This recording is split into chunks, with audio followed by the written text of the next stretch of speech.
This massive ever-evolving sculpture is going to say unsubscribe. 200 little panels, and every one of them contains dozens of cutoffs from old projects. Scraps I've been hoarding for years, telling myself I would use someday. This whole piece is me finally using them. It's for my art show, also called Unsubscribe. I wanted something affordable people could actually walk away with instead of just the expensive sculptures. So I'm cutting and gluing thousands of tiny strips onto plywood, one panel at a time. This video is brought to us by Squarespace, and I'll explain later why I'm not batching these out and doing 200 panels the hard way, one at a time. I know when you go to these art shows that some of the art is kind of expensive. So I wanted to make something that's a little bit more affordable, that is a whole bunch of pieces that's in itself a large art piece. So the show is called Unsubscribe, and I want to make this 4 foot by 8 foot piece out of plywood that says unsubscribe. But in front of that piece is 200 of these little panels. The panels as a whole is also going to say unsubscribe. So as you pull the piece off the board, it still says unsubscribe underneath. And then all of these little panels, I haven't figured out the price yet, but they're going to be something you can walk away with for a lot less money than some of the big sculpture stuff. The thought is, for all of these little pieces is nothing but cutoffs of the old projects from the past few years. I save way too many cutoffs, and I'm trying to unsubscribe from the piles and piles of wood that I have that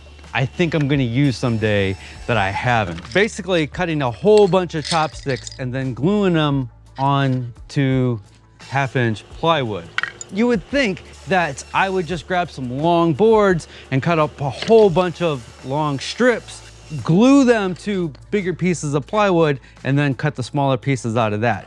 But it turns out many of the pieces that we're using, they're barely long enough. So we're actually cutting each individual piece one at a time. And I know it's not very efficient, but it is a way for me to clear up some shelf space, use up all the scraps. You can buy something from the art show that has a history and a project tied to it from before. So there's this chaotic random pattern. I'm grabbing a bunch of scraps from the closet, cutting them into 1/4-inch by 1/4-inch strips, and then cutting them down and then gluing them onto these plywood panel pieces. When you cut a whole bunch of walnut at one time or a whole bunch of maple at one time, you can see that in the piles that we're making. So I'm trying to mix them up, and then when I grab a random stack, I do sort of kind of go through and make sure there's not too many walnuts next to each other or too many maples.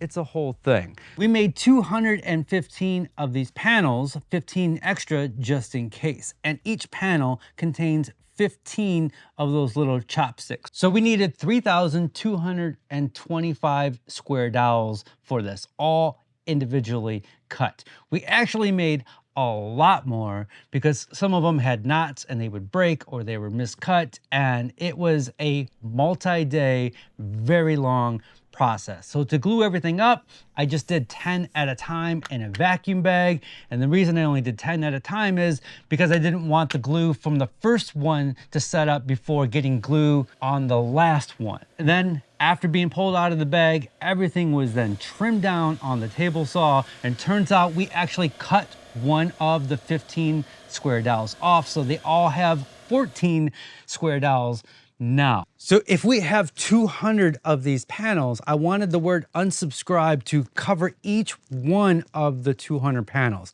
Turns out that was way more difficult than I ever could have imagined. So I played around with a few things. Here's a 4 foot by 8 foot sheet of plywood divided into 200 pieces. If I use unsubscribe like I've used in all the branding, which is Helvetica New, there's no way to stretch the letters over every single piece.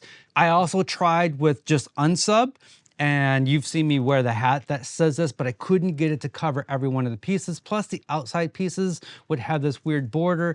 I didn't really care for that. So then the next thought was to take unsubscribe and just have it repeat multiple times. And I got much closer, but the problem is sometimes you get letters that are right on the edge. So I'm playing with the kerning and the leading, trying to make sure like the letters are not right on the edge because I don't want things flaking off or having this weird line on there. And I also decided I don't like Helvetica New only because of the R. The R has this weird little whoop right there. And out of the 200 pieces, only those few pieces would have that little whoop right there. So I didn't really care for that. So I decided to change the font, and we went with this. This is Cubio, and it now repeats 5 times over the 200 pieces. I did play with the shapes of the letters just a little bit, but I didn't want to take away from the original font. So I've got everything outlined. All 200 pieces now get some part of the letter. The thought process is to take each one of these 200 pieces, go over to the CNC, use a 1/8 inch bit, and then just outline each letter, and then we're going to colorize that in the next step. I also realized before cutting out anything, if I took a 4 by 8 sheet of plywood and divided it into 200 pieces, accounting for the blade curve with all of those cuts, it was going to be around 4 3/4 by 4 3/4. And I just felt like that was a little bit too small. So I upped the size a little bit, and this is actually going to be a little bit larger than a 4 by 8 sheet of plywood. So we're gonna have to combine the backing board to get that. But I couldn't go any bigger because the space that this is going to go into at the gallery is between 2 windows. You have absolutely no idea how long this whole project is taking. Because I'm not CNCing all of this at one time, I'm doing 200 individual pieces. That means my Illustrator file had to be broken up into multiple pieces. I made an outline of each panel, and I had to go in and cut and remove the letter. So there is a 1/8 inch gap between every letter. So when it hangs on the wall, there's enough space for you to pull it off. And so that means I had to make a bunch of individual Illustrator files, and then I would go into Vectric, create a new file, set my parameters for the panels, hit OK, bring in my Illustrator file. I would then have to go and center it on there, go over to my toolpaths, select all the toolpaths that I need, and then do an outline, select the bit, hit calculate. I can preview all the toolpaths, but I did not have to do that for every single one. And I could see the path that it was going to cut.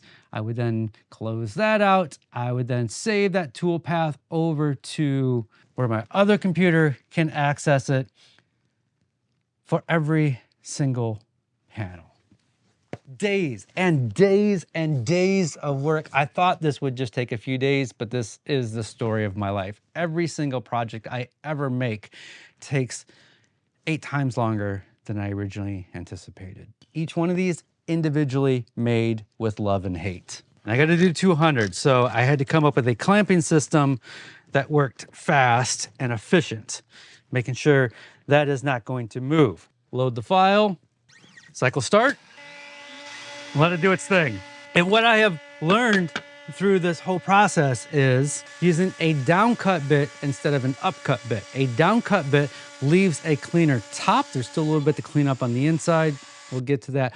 But an upcut bit wants to pull the piece up. And as you can see, I only had side clamps. I didn't have anything clamping it down. And a downcut bit puts the pressure down. I did use an upcut bit for a few of the pieces, and it wanted to pull right up, and then I would have to figure out how to hold it down and how to work around the clamps, and since each piece is different, it was a whole thing. I broke 2 bits over this because I think the bits are so small, heat builds up and it weakens the metal. I probably also didn't pay enough attention to my chip, whatever that is called. I think I got the bits too hot. Anyways. And some of them have little gaps because when you glue up 3,500 pieces, not all of them come out perfect. There's all these little fuzzies that got to be sanded out on most of them, no matter if you use the downcut or upcut bit. So each one gets a little sand job. And then some of them actually need a repair. There's that split right where the CNC is. And so what I've been doing is filling that with CA glue, spray some activator on there, a little bit of putty to fill the tiny little gap there, and then more sanding. I'm using some Toledo stain. I don't normally stain, but today I'm staining. This goes against everything that I have said over the past so many years is we don't stain wood, but I've unsubscribed from that philosophy. So I'm staining all the edges this very dark brown. This stain is oil-based and goes on nice and thick and dark. And I'm just cleaning up the edges. So if this sits on somebody's wall, the edges have a look to it. I suppose people could frame it if they want to, or make it into a desktop little stand. Once it's out of my hands, it is your piece to do whatever you want with. All 200 pieces are sanded. We've raised the grain and sanded again. And so now I am taking some dye and darkening the negative space. That way the letters stand out just a little bit more, but not a whole lot, just enough so you can see the separation from the letter and the background. I just flung dye everywhere. That actually leads to a point that I wanted to bring up. Dye and stain don't penetrate that far into the wood, whether it's oil-based or water-based. In the past, when I've done marquetry pieces like the pizza table, I dyed a bunch of the pieces, orange, black, red, and then I did the whole marquetry thing and glued it all together. And then I went to go sand the top so it was all nice and smooth, and I sanded away all of the dye. That was a little disappointing because I had to go in with a very fine brush and re-dye all of the pieces. When you buy dyed wood veneers, it's dyed all the way through. Like I've used some like bright, vivid colors like blue and red dyed veneers before, and you can sand that all day and you won't sand away the dye. So I've done a little bit of research, and it turns out that the manufactured dyed veneers that you buy, it's put in a vacuum to pull that dye all the way through. So that's not something that can easily be done at home. I've learned my lessons. Nothing teaches you more than experience and failing. So to finish these, I'm just using my HVLP gun and some shellac, and this is working really well. I am a details person. I pay a lot of attention to the finishing details. That's why I hate sanding, because I sand the crap out of all my projects, and I try to make sure my finish is as flawless as possible. Not this time. It's about getting it done this time. I take a different approach to art than I do furniture. Art doesn't need to be perfect. Furniture must be perfect. We are coming down the home stretch on all of these panels, and this is kind of a bummer. I spent so many days with the dyeing and staining. So there's stain along the edges. I stained a few of them on the top in the negative space, and I didn't like how that was looking. There was too much contrast. So I sanded it off and then went with a water-based dye for this. And so with the water-based dye, you can see the contrast between the letter and the negative space. We dyed the negative space. I'm telling you, that was a multi-day process. And then the moment I add shellac, you can't see the contrast anymore, or at least not as much. The shellac really takes away some of the emphasis of the dye. It is what it is. We are installing this tomorrow. I have no time to go back, so it is a very subtle. It's very subtle. I am freaking out because we are a few days away from the art show, and I still have so much to do. One at a time, we're adding 2 bumpers to the bottom of each one, and to hang it, I got these little hangers. Super cheap on Amazon. And then when I got the package and I opened it up, there is no way that I am going to mess with 200 of these insanely tiny screws. The screws are like eyeglass screws, and that would just be a whole day of me being frustrated. Brilliant idea. I think this is absolutely brilliant. Command strips. That way, when I get it on the board, I can actually position it exactly where I want it to go. I don't have a large format printer, so I took my Illustrator file and I tiled it out into 8.5 by 11 sheets. I printed them all out and then taped them all together. And then once they were taped together, I cut out all of the letters so I could use it as a stencil. And then that got taped to these two boards here.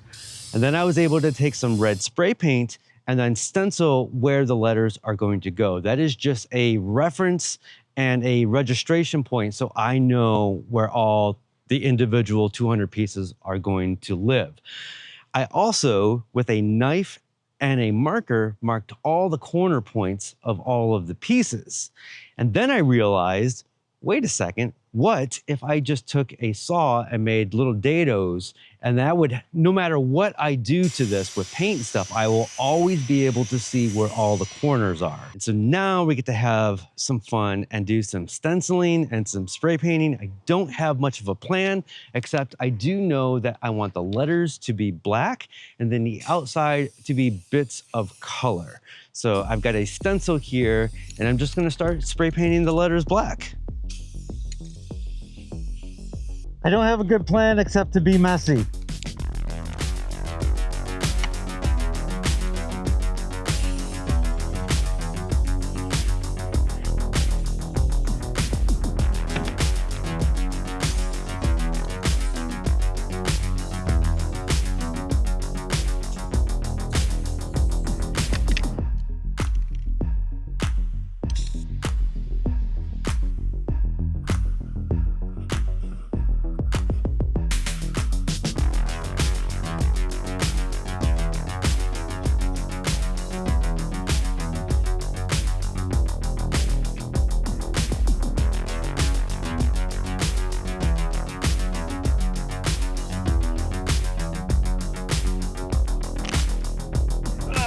And we run out on the last letter.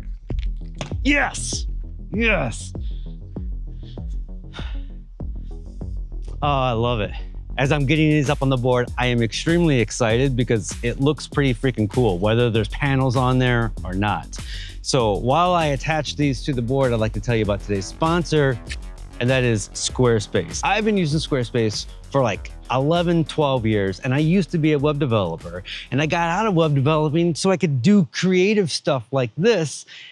And I'm so glad I don't have to worry about code, cloud, the back end, or any of that, because Squarespace takes care of all of that for me. With Squarespace, you can sell both physical and digital items, which is what I do. I sell plans to past projects. I will be selling art eventually on my website, but right now I've been selling books, t-shirts, hats. If the idea of setting up a brand new website is holding you back, don't worry about it. Squarespace has got you handled, because you're gonna go in and you're gonna answer a handful of questions like what kind of site you want, do you want a contact form, are you gonna be selling stuff, do you need a portfolio? And so while you're answering these questions, Squarespace is going to build your site for you in the background. And by the time you're done answering the questions, you then have a navigatable site. You get to see your site before your site is even done. You get to play around with it to see how it feels as a designer, as an artist, as a woodworker. Feel and look is very important to me. I told you I used to be a web developer,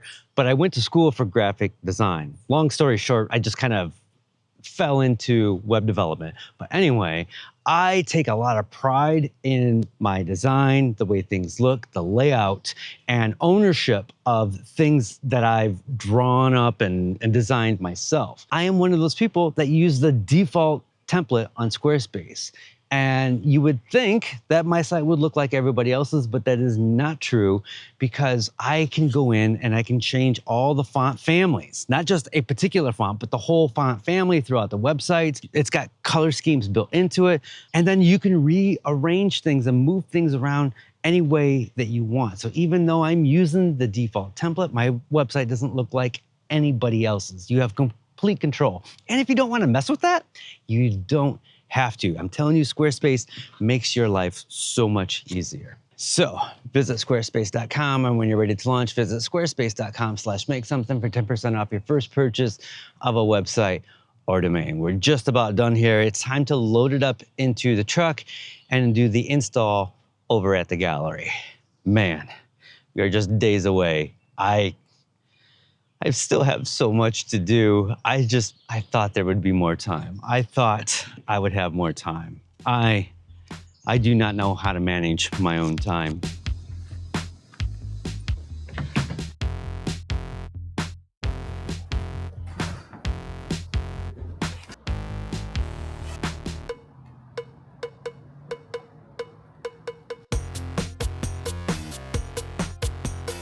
All right, and the last 5 going up now. I will have to work on the command strips a little bit because some of them need some adjustments. But for the final shot of the video, you'll see it all put together. What a pain in the ass that project was. In my next video, I'm gonna show a time lapse of all the panels being purchased so you can see how the wall is going to evolve over time. I will also give you a tour and let you know how the show actually went. Fingers crossed. That is gonna wrap it up. As always, be safe, have fun, stay passionate, and unsubscribe from the noise.